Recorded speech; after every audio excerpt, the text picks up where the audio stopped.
बच्चों, online class में आपका स्वागत है। आज हम निर्देशांक ज्यामिति के बारे में अध्ययन करेंगे कि निर्देशांक ज्यामिति के अंतर्गत हम क्या पढ़ते हैं, क्या सीखते हैं, निर्देशांक ज्यामिति क्या होती है।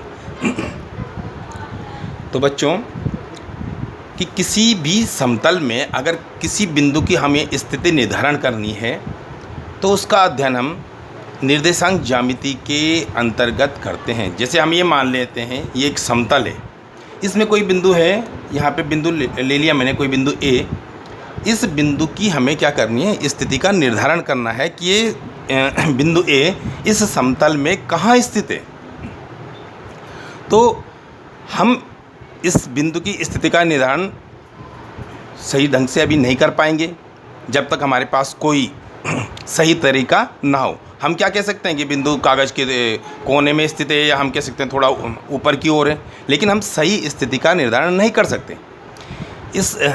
इसको निर्धारण करने के लिए एक गणितज्ञ हुए हैं फ्रांसीसी, रेनी देकार्ते।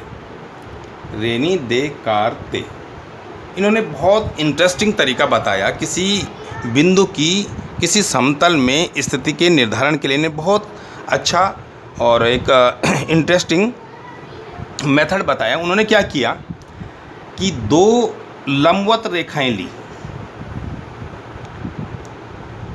इस प्रकार दो लंबवत रेखाएं एक दूसरे को काटते हुए, और उन्होंने जो क्षैतिज रेखा को नाम दिया एक्स अक्ष और ये ऊर्ध्वाधर रेखा को नाम दिया वाई अक्ष।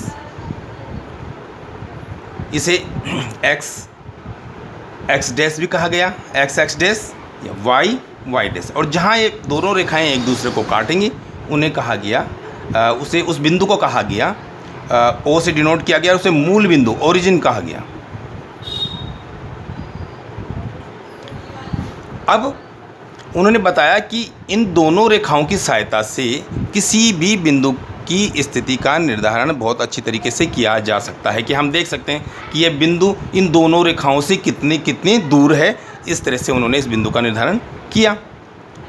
जैसे हम अगर ए से एक्स, ये जो एक्स अक्ष है जिसको हम एक्स अक्ष कह रहे हैं, उस पर लंब डाल दें और वाई अक्ष पर भी क्या कर दें, लंब डाल दें। माना इसे ए एम और ए एन हमने लंब डाल दिया। माना यहाँ से यहाँ तक की दूरी एक्स मान ली और ये वाली दूरी जो है हमने क्या मान ली, वाई मान ली।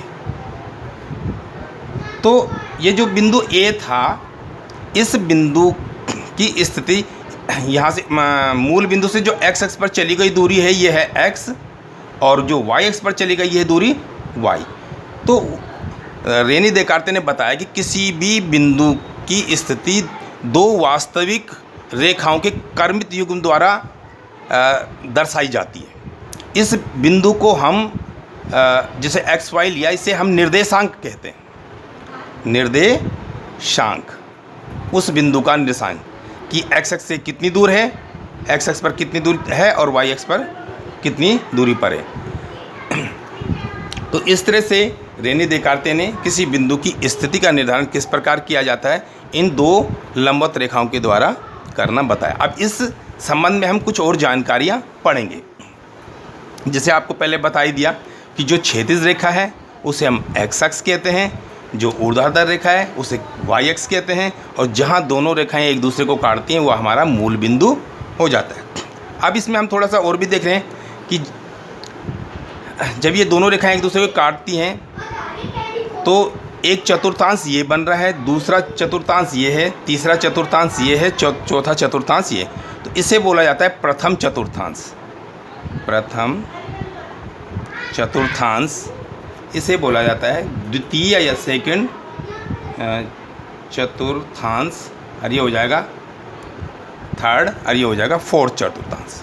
First quadrant, second quadrant, third quadrant और फोर्थ क्वाड्रेंट, ये भी आपको मालूम होना चाहिए।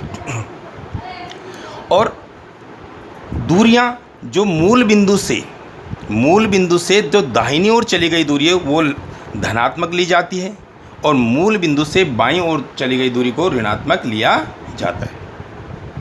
इसी प्रकार वाई अक्ष पर मूल बिंदु से ऊपर चली गई दूरी धनात्मक ली जाती है और मूल बिंदु से नीचे की ओर चली गई दूरी को क्या लिया जाता है, ऋणात्मक लिया जाता है। इसमें दो चीज़ आती हैं, एक आता है भुज, जिसको बोला जाता है एब्सिसा। भुज कहते हैं एक्स अक्ष पर चली गई दूरी, या इसको हम एक्स निर्देशांक भी कहते हैं, एक्स निर्देशांक। एक्स अक्ष पर चली गई दूरी भुज कहलाती है। और कोटि एक शब्द है ऑर्डिनेट,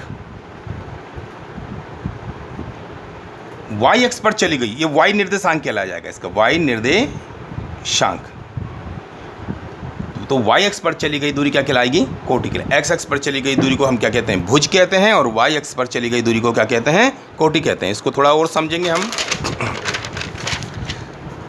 अभी हमने पढ़ा कि किसी भी बिंदु की स्थिति का निर्धारण दो लंबवत रेखाओं के द्वारा होता है, जिसको हमने अभी पढ़ा कि ये आपके पास एक्स अक्ष हो गया, ये हमारे पास क्या हो गया, वाई अक्ष,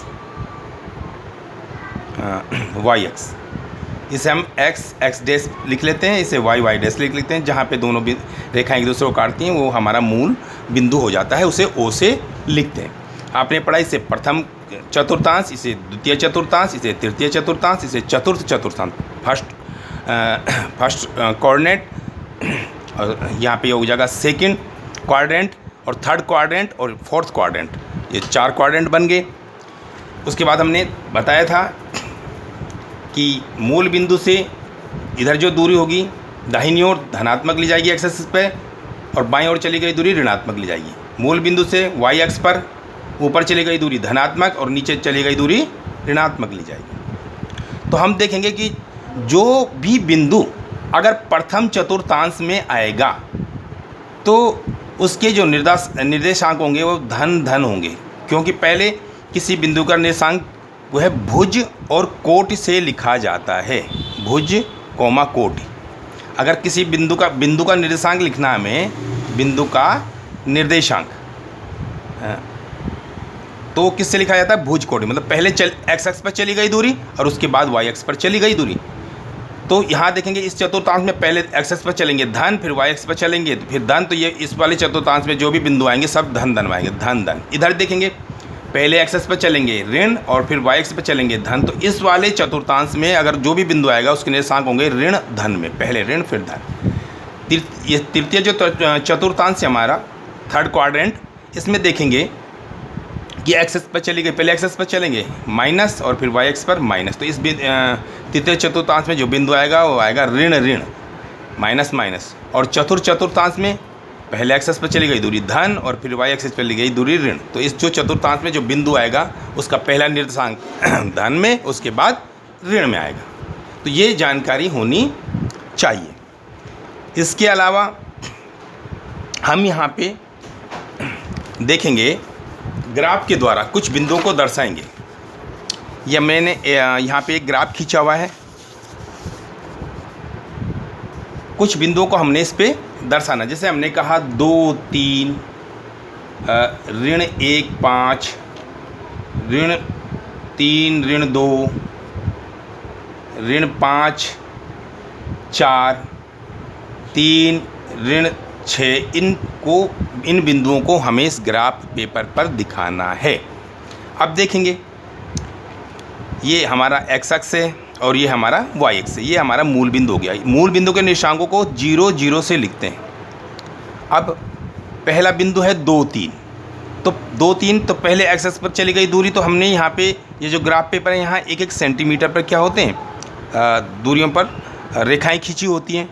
तो हमारा पहला बिंदु है 2 3, तो एक्स अक्ष पर चली गई दूरी 2 यूनिट, 2 इकाई, तो 1 इकाई और 2 इकाई, यहाँ पे तो 2 हो गया। वाई अक्ष पर कितना चला 3, तो ऊपर की ओर क्योंकि धन दूरी ऊपर की ओर चलेंगे 1 2 और 3, तो ये वाला बिंदु आ गया हमारा 2 3।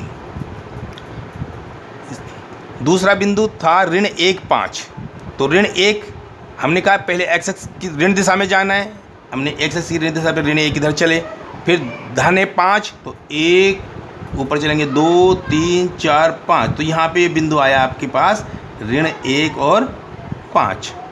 उसके बाद ऋण 3 ऋण 2, तो हम ऋण 3 तो हम एक्स एक्स की क्या है बाईं ओर चलेंगे, ऋण दिशा में चलेंगे। 1 2 और 3, यहाँ पे आया आपका ऋण 3। और फिर ऋण 2 चलेंगे तो ऋण 2 नीचे की ओर चलेंगे क्योंकि ऋण है, तो ऋण 1 ऋण 2 या नीचे ओर चलेंगे, तो यहाँ पे आ गया आपके पास ये वाला बिंदु ऋण 3 ऋण 2। इसी प्रकार ये वाला बिंदु है ऋण 5 ऋण 4, तो फिर ऋण यहाँ पे 1 2 3 4 5, ये ऋण 5, फिर क्या है 4 है तो धन का है, तो ऊपर चलेंगे 1 2 3 4, तो ये वाला पॉइंट आ गया आपके पास ऋण 5 और 4। यहाँ पे दिया हुआ है 3 और ऋण 6, तो पहले 3 चलेंगे धन में 1 2 3, और उसके बाद ऋण 6 नीचे की ओर 1 2 3 4 5 और 6, तो यहाँ पे आ गया।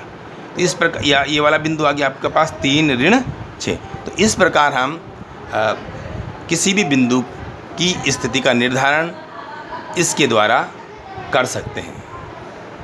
ठीक है बच्चों, आप इसे घर में प्रैक्टिस करेंगे